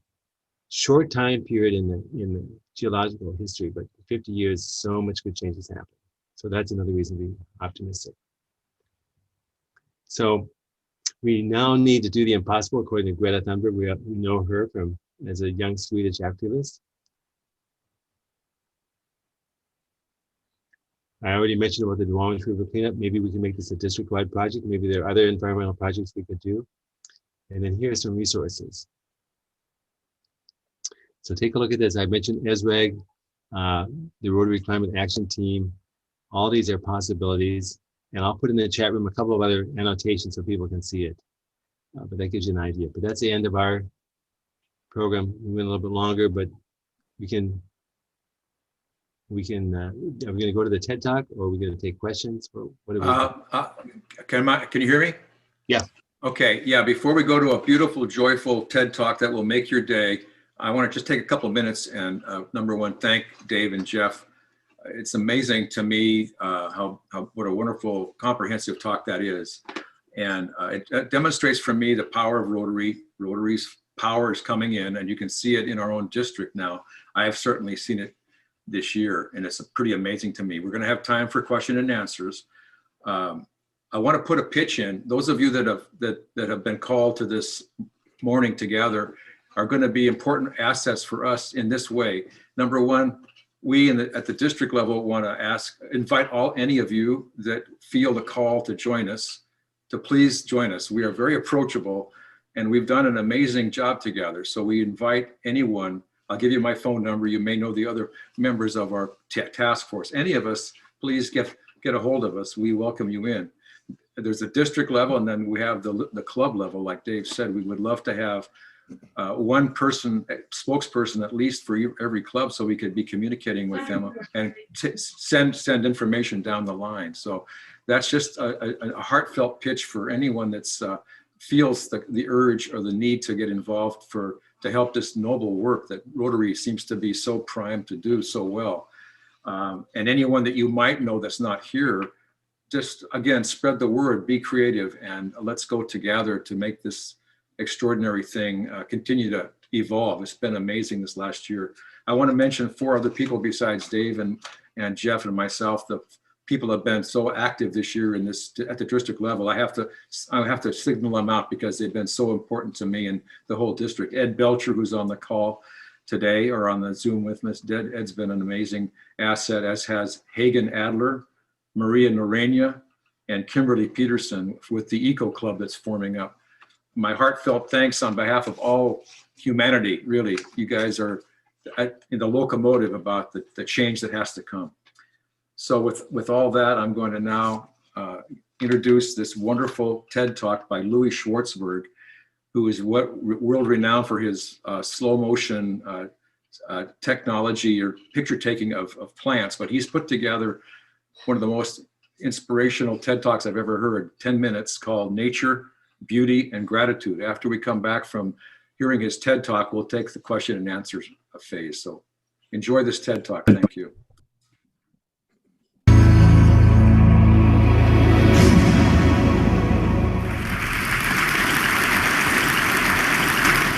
When I graduated UCLA, I moved to Northern California, and I lived in a little town called Elk on the Mendocino coast. And I didn't have a phone or TV, but I had US. And life was good back then, if you could remember it. I'd go to the general store for a cup of coffee and a brownie, and I'd ship my film to San Francisco, and lo and behold, 2 days later, it would end up on my front door, which was way better than having to fight the traffic of Hollywood. I didn't have much money, but I had time and a sense of wonder. So I started shooting time-lapse photography. It would take me a month to shoot a 4-minute roll of film because that's all I could afford. I've been shooting time-lapse flowers continuously, non-stop, 24 hours a day, 7 days a week for over 30 years. And to see them move is a dance I'll never get tired of. Their beauty immerses us with color, taste, touch. It also provides a third of the food we eat. Beauty and seduction is nature's tools for survival because we protect what we fall in love with. It opens our hearts and makes us realize we are a part of nature and we're not separate from it. When we see ourselves in nature, it also connects us to every one of us because it's clear that it's all connected in one. When people see my images, a lot of times they'll say, "Oh my God." Have you ever wondered what that meant? The "oh" means it caught your attention. It makes you present, makes you mindful. The "my" means it connects with something deep inside your soul. It creates a gateway for your inner voice to rise up and be heard. And God is that personal journey we all want to be on, to be inspired, to feel like we're connected to a universe that celebrates life. Did you know that 80% of the information we receive comes through our eyes? And if you compare light energy to musical scales, it would only be one octave that the naked eye could see, which is right in the middle. And aren't we grateful for our brains that can, take this electrical impulse that comes from light energy to create images in order for us to explore our world? And aren't we grateful that we have hearts that can feel these vibrations in order for us to allow ourselves to feel the pleasure and the beauty of nature?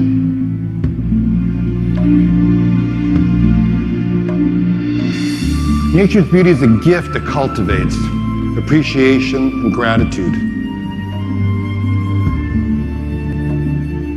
So I have a gift I want to share with you today, a project I'm working on called Happiness Revealed. And it'll give us a glimpse into that perspective from the point of view of a child and an elderly man of that world.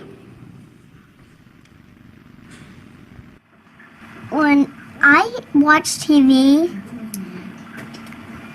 it's just some shows that are pretend. And when you explore, you get more imagination than you already had.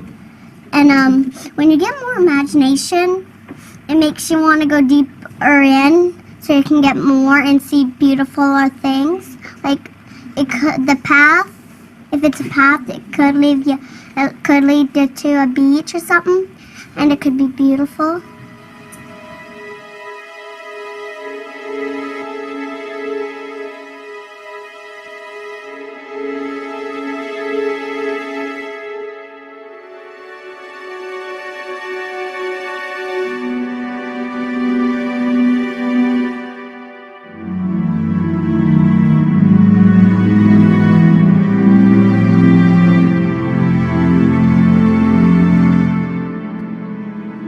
You think this is just another day in your life?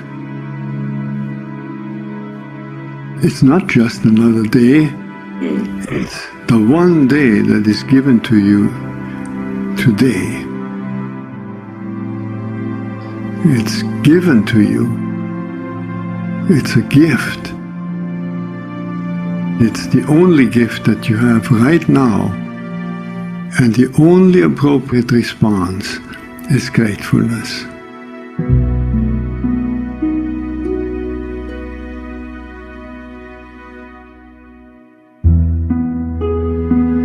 If you do nothing else but to cultivate that response to the great gift that this unique day is, if you learn to respond as if it were the first day in your life and the very last day, then you will have spent this day very well. Begin by opening your eyes and be surprised that you have eyes you can open. That incredible array of colors that is constantly offered to us for pure enjoyment. Look at the sky. We so rarely look at the sky. We so rarely note how different it is from moment to moment with clouds coming and going. We just think of the weather, and even of the weather we don't think of all the many nuances of weather. We just think of good weather and bad weather. this day, right now, it's unique weather.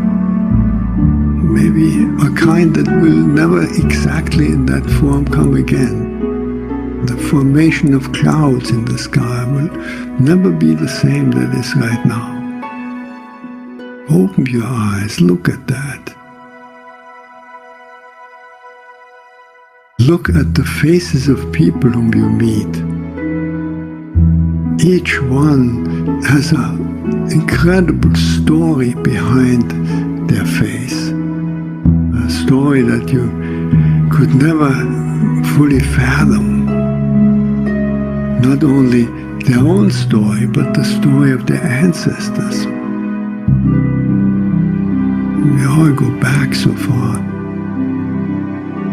And in this present moment, on this day, all the people you meet, all that life from generations and from so many places all over the world flows together and meets you here like a life-giving water if you only open your heart and drink.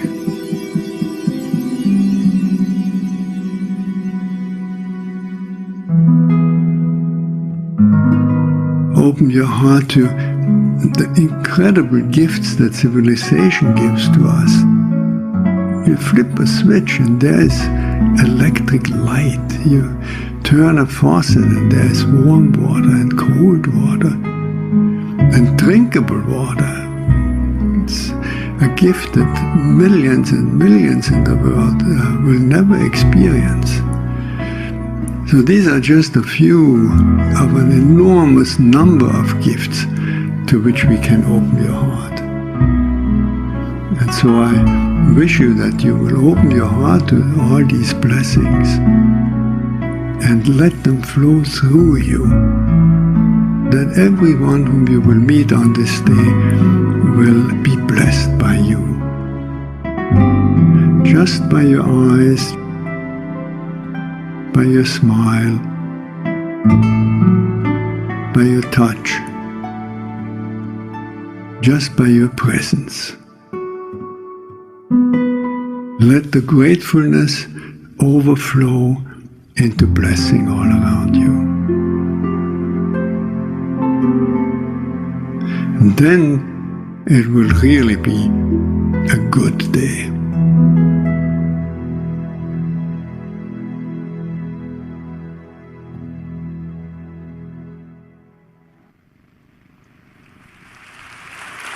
Thank you. Thank you very much.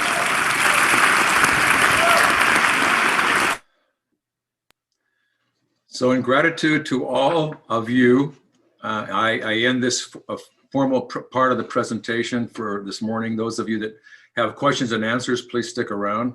Those that can't stick around, we wish you well. And again, please know that our hearts are together. This is all of the areas of focus are interconnected, just like all of us are. So this environmental thing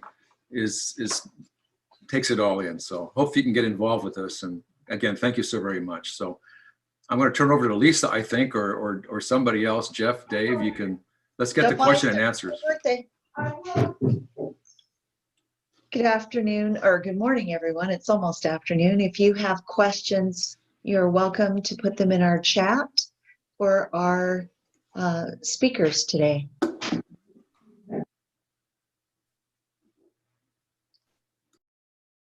Could they raise their hand too? I know George had his hand up there during the. Yeah. George, do you have anything to ask, George? You had a question for Dennis Hayes. Yeah. I have a question for Dave, Irv, and Jeffrey.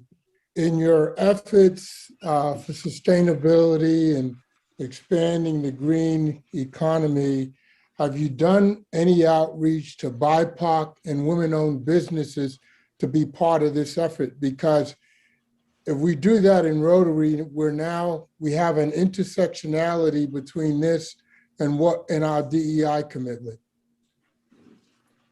Dave, what do you think? I can share one example of trying to do that outreach, George. It's a really important question. When our Rotary Club decided they wanted to do an environmental project, we wanted to do it with where there was a community that was really being impacted. And the Duwamish River, the village, the area of Georgetown is right in that area. And that community, when we looked into it, has had a terrible health impact because of the very toxic Duwamish River. For example, their diabetes rate is through the roof. Their age, their life expectancy among people there in that zip code in Georgetown is 6 or 7 years less than other zip codes in Puget Sound. Just imagine that. So we thought we would do some outreach, and there's a group called the Duwamish River Cleanup Coalition that works with youth from those communities as well as adults. And I would love to see our district take on a major cleanup effort as well as some funding effort to support these communities. The need is huge. The river is doing much better. Heron, it used to be just a quick short, 100 years ago, 110 years ago, a lot of industrial effluent was going from local industry into that river. And it just wiped out the salmon populations and the bird populations, and a lot of toxicity issues. And it became designated as a Superfund in 2001, I believe, 2002, maybe a little bit later. And that's concentrated a lot of resources, and different groups are trying to now be involved. And it would be a great thing for Rotary to be involved in. But that hits a little bit on your point. It's a small segment dealing with BIPOC, but an important one. And it's right in our immediate area. It's right here in Puget Sound, right in our Rotary District 5030. So wouldn't it be great if we had 500 Rotarians working to put in new trees and restore the habitat and help provide funding and be involved meaningfully with that community and with the young people and scholarships? We can do this. And it would be consistent with the charge from Rotary International to be engaged with communities that have been disproportionately impacted environmentally. I commend that effort, and I think that makes sense. But what I was focusing on is reaching out and finding women and BIPOC-owned businesses that are doing work in the clean energy sustainability field and having a partnership with them as we move forward. So you were talking about a cleanup. I'm talking about businesses involved in that segment. And there's some out there, and I'm just wondering if you thought about that and started to reach out to those groups. No, not exactly. What we have done, and I think you know that University Rotary, we have what we call our MOBI, our minority-owned business initiative, where we are supporting different communities of color and business in the U District. We want to expand that. I'm not sure of other Rotary clubs that have started to do that, but that potentially could really expand to deal with even larger, where they're actually involved with environmental or climate issues. We haven't to date done that. Just we've started. George, that's a great idea. It's very early days for us. We're still figuring out how we can actually establish kind of a rhythm for these environmental sustainability communities, but that's a great idea. Thank you for bringing that up. I would suggest you put that down as one of your goals and initiatives that you're going to go after. Will do. Love to see other Rotary clubs do the same. I see some other questions in the chat room there. Do you all see those or not? Or do you want to read it off? Sure. There's a question from Jan Hansen about digital currency mining taking us to a gold rush on energy. And there was a second question, Jan, you may want to ask both of them, on R&D going on to make windows that are solar panels. All right, so I can speak to some of this. The digital currency stuff, Bitcoin and whatnot, it's generated a lot of excitement. Nobody really understands how it would work if it got established as a fungible currency that replaced cash or something.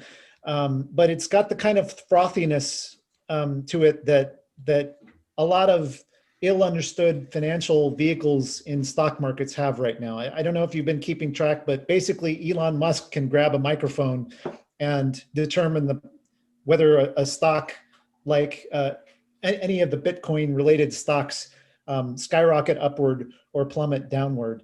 He has irked some of us by buying into cryptocurrencies big time, which kind of runs counter to your point. So to those who don't know, cryptocurrencies and digital currencies are produced by doing heavily computational operations on computers, they're actually very, very bad for the environment because computers just use energy. And the output here is not anything except for a digital currency, which is only worth what people think it's worth. And so Elon Musk figured this out recently, or decided to care about it, and then said that he's not going to accept Bitcoin for Tesla cars, and that caused the stock price to crash. The biggest problem with digital currencies right now is that they're so volatile that they can't be used, they're not stable enough.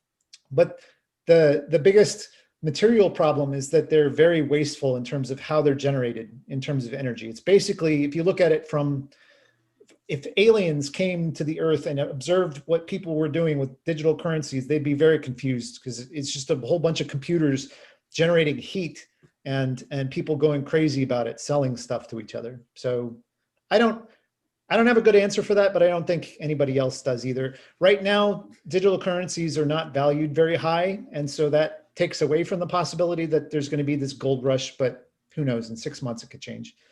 R&D on windows that are solar panels. I'm not sure about this. I haven't heard anything of the sort.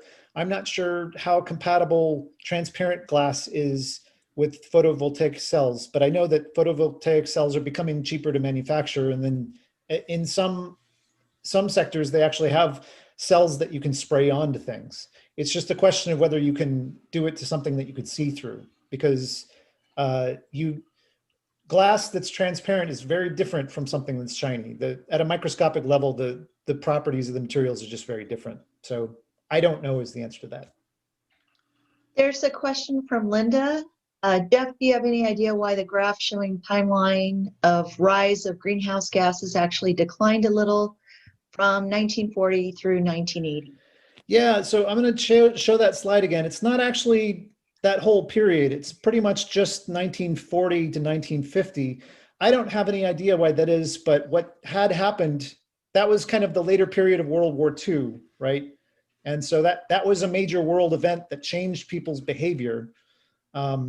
And that might have something to do with it. But to answer your question, why is this little decline in here? I don't know. That's something that I could actually look into. And I believe Skip Rowland had his hand up for a question as well. Skip, would you like to ask that? Well, a question as well as a comment. I am chair of the, we have a diplomacy initiative task force that we're renaming to the Diplomacy Roundtable.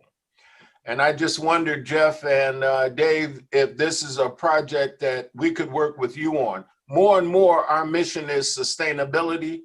Right now, we look at diplomacy as a sustainability tool, and we see a need to combine environmental sustainability with human interaction sustainability, if you know what I mean.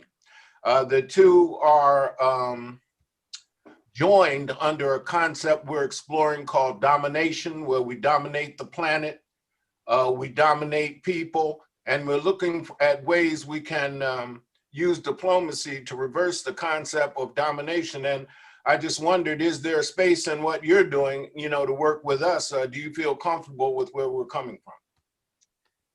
Well, Skip, I'm the chair of our Environmental Sustainability Committee. I'd be very open to conversation with you and your ideas, see where there could be interconnectedness. There could be some possibility of a joint project or joint idea. I'd like to learn more about what you are foreseeing, and let's have some follow-up conversation. But I'd be open to seeing what we could do. We meet every Friday at 2:00, and I'll send you a link if you would like to join us next Friday, or if anyone would like to join us on a Friday, that's fine. But what we're looking at are ways that we could bring people together, and probably bringing people together on a stable planet is a good common ground. Thank you. Yeah, please do send me the link to your meeting. I'll see if I can't make that. Skip, please send me a link as well. Yeah. Right. David Woodward is our founder. I think everybody knows David. Yeah. Thank you. Sala had a question about creating a district level investment fund focused on business initiatives that are innovative in terms of environmental impact, modeled somewhat after the Bullitt Foundation, but on a smaller scale. Sala, did you want to elaborate at all? Not really. It just kind of popped up that then perhaps people in specific clubs or on a district-wide committee could also follow up after the grants are received to see what the impact is, or to help that organization have a positive impact, and then bring that information back district-wide. Linda Harris would like us to start, and when we talk, to tell us what clubs you're a member of, which would be helpful. Maybe before we terminate, we could go around and have everybody just say what club they're a member of in the district. So Sala, what club are you a member of? University District. Okay. Thanks, Linda, for bringing that up. That's a good point. Maybe I can address that indirectly, Sala. In terms of an investment fund, what I'm thinking is two different possibilities. One is maybe there could be a core of Rotary clubs that jointly got together on trying to pool funds. Maybe that would be a possibility, or, you know, would that be something that the district could set up, or would it be something that would come from the clubs? There is now global grant possibilities, and maybe a global grant could be, maybe there could be a model where one particular Rotary club pursued that global grant to get $50,000 or whatever, 100,000, that would go towards business initiatives that would impact groups or nonprofits that are working on environmental impact. It would take some time to figure it out, but there could be, I don't know this, but there could potentially be within the RI Global Grant criteria for environmental projects, maybe something could fit within that criteria. And I would think we would want to have alignment with at least 2 or 3 actual nonprofits that are doing work and try to help them get funding is where I think I'm going with it. But I think you're thinking more openly of having an investment fund that might be just available. I don't know how it would work out, but there might be some possibilities. It might be a nonprofit, or it might also just be a business that's willing to be brave and try something different. That's true. It's true. It's a time for sharing ideas like this, and that's what we're all about. Like Jeff said, we're new, but we seem to be very nimble and very much in motion. So, well, if there's I think we've got about 10 minutes left, and I like Linda's idea. I really would like to take, unless there's another burning question, we may do this again sometime, but today it's almost 11 o'clock. I'd like to suggest that we go around and everybody open their mic. Maybe Lisa, you can control this, but I'd like to have everybody just say where they're from and maybe what point about what they, just a short thing about their this morning's gathering. Well, I'm Irv DeSmet from the Woodinville Rotary Club, and so I'm delighted to be involved in the environmental work with all these wonderful people. So who's next? Irv, do you want to call on people? It might be simpler. How do I do that? So let's go with, okay, Dave Spicer. University District Rotary. Jeff Johnson. University District Rotary. George Northcroft.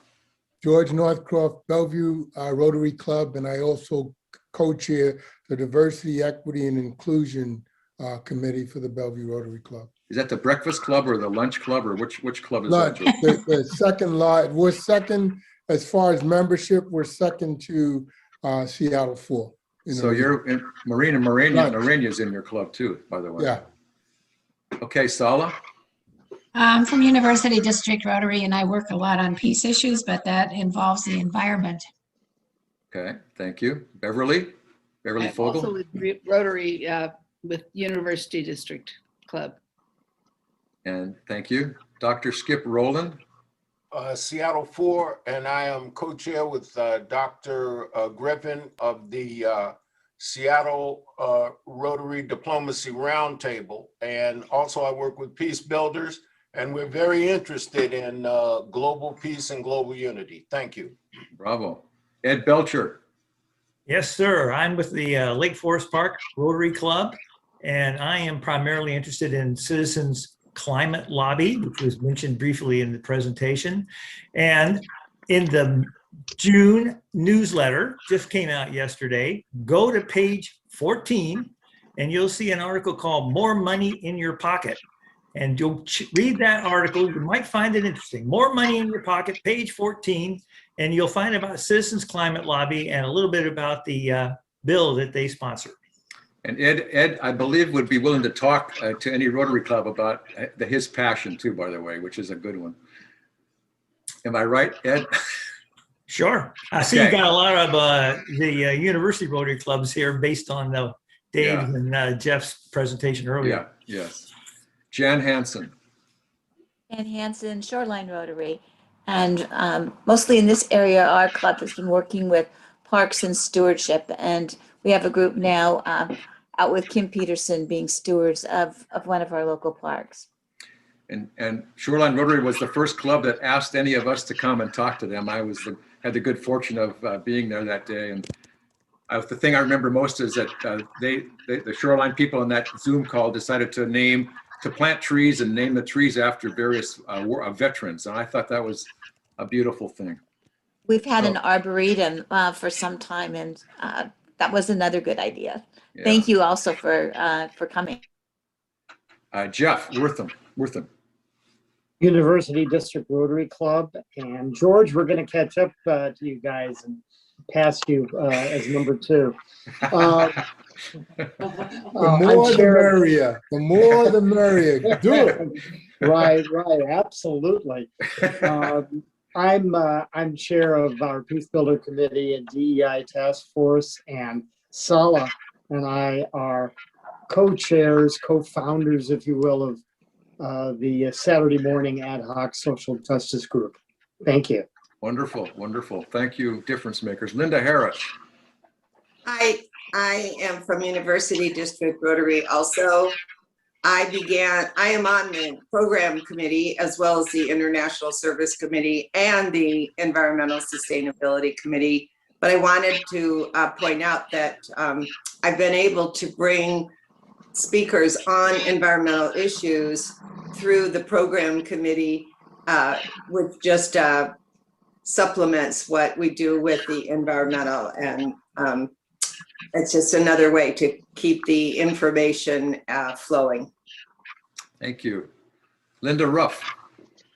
Oh, hi. I was originally with the Emerald City in 1986, but in the last 15 years, I've been with Seattle 4 and involved heavily in the music end of it. So Seattle 4 has the great Eric Christensen. I should mention Eric's name. We had a meeting earlier this year, and it's been amazing how involved the Seattle 4 has been. They've had an environmental sustainability committee for years and years and years. And so hopefully we can get Eric, the district can get with Eric and trudge up to the Greenbelt area or the Greenway project that he loves and help put some signs up for Eric. He's a great guy. Marilee Fuller. I'm with University Rotary as well, and I really appreciated the chance to hear from Dennis Hayes and the Bullet Center. The dialogue between DG Kathy and Dennis was absolutely fantastic, and kudos to everybody getting Rotary involved in the environment. Yeah, I agree. Roberta. Yeah, Roberta Nestis from Seattle 4, and my focus the last few years, after many years, has been primarily with Peace Builders, and I'm part of that Saturday morning social justice group and see a lot of friends on this particular Zoom call. I learned a lot this morning. I really appreciate what you did. Thank you for that. Agreed. Yeah. Well, before I guess I'll be the wrapper-upper, but did you want to say anything, Dave or Jeff, about today and just a part of the wrap-up, and then I'll be the final cleanup hitter, and let's go. The only thing I would ask, if you felt this was important information, compelling, if your Rotary Club does not have an environmental sustainability committee, you want to get some ideas or tools, contact either Jeff or myself. We actually have several of us who are actually on that committee, but we're going to be the co-chairs this next Rotary year. And we just encourage you, if you don't have an environmental committee, try to think about doing that, and we'll help provide some guidance if we can. Jeff? Thanks everybody for coming. It's nice to see that people have a stake in this issue. I really think it deserves all of our attention because we are all in it together. We are for sure. And Bill Gates Sr. back in 2007, I had the good fortune to go to the Rotary International Conference in Salt Lake City Friday night. the keynote speaker walked out on the stage. It was Bill Gates Sr. And he said he looked around at the 40,000 Rotarians from around the world. And he said he was stunned about how Rotary individuals, not the government, took on polio. And he said, well, it's the right thing to do. We're going to eradicate polio from the face of the earth. And Bill Gates Sr. said, what an extraordinary achievement. And he said, next thing he said was, you please, those of you out there, please think big. Rotary International is one of the few organizations in the world that can take on big projects. Well, it turns out here in 2019, with Barry Rassin declaring the 7th area of focus to be to help Mother Nature, I think we've got our big project that we can really add our power to. So with that, I just give all of us a big hurrah. Let's keep the faith and move forward together, because a team stands for together, everyone achieves more. So we're all teammates, and I believe in all of you. So let's have a good time. Let's continue on. So with that, I'm going to close it up and thank you all. Yeah, thank you guys. Thank you, Dave. Thank you, Jeff. Thank you, Irv. Thank you all for coming. Let's see y'all. Have a good weekend. Thank you. All right. End it, Lisa. Take us home.